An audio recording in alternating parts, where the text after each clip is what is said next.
Hello guys, this is your boy Prof here. Well, I'm excited today. We're gonna talk about affordability. Yes, affordability.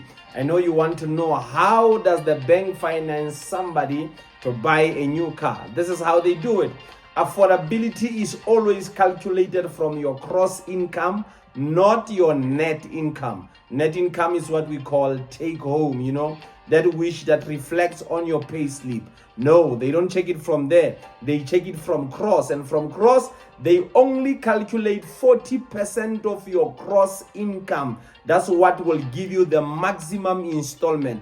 For a simple mathematical way of explaining it, we will say that Mr. John is getting 10,000 rand every month, and 40% of that 10,000 rand, which is a gross income, is 4,000 rand. So the bank will calculate the affordability on the gross, which is 4,000 rand, and from there they will ask Mr. John to bring all the living expenses plus debt. The living expenses, if they are maybe close to 5,000 rand, or maybe the living expenses is 4,000 rand, plus a debt from Vodacom cell phone contract, we will say that is 1,000 rand. Because remember, you cannot get finance if you don't have any record of debt that you paid right on time, so they will need that. So maybe you will have a Vodacom contract of 1,000 rand plus your living expenses. This will include transport, rent, food, your policies.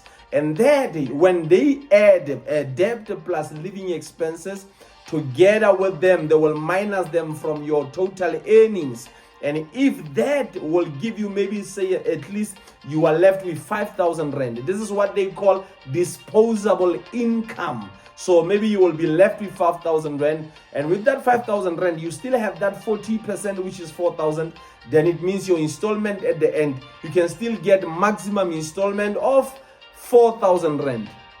So in a worst case scenario where somebody is reckless with money and say that maybe they are using close to 7,000 of their income, and now they are left with 3,000, it means they have affected their maximum installment. Now when they check there, the debt plus everything, you will be left with 3,000. So you cannot qualify for maximum installment, but you will qualify after you have dented that 40%.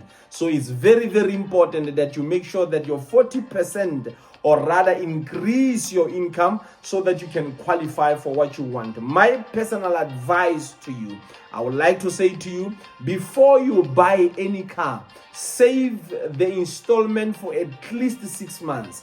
If the car that you want is 8,000 a month, at least try to practice the discipline by saving 8,000 every month to see if you can afford it.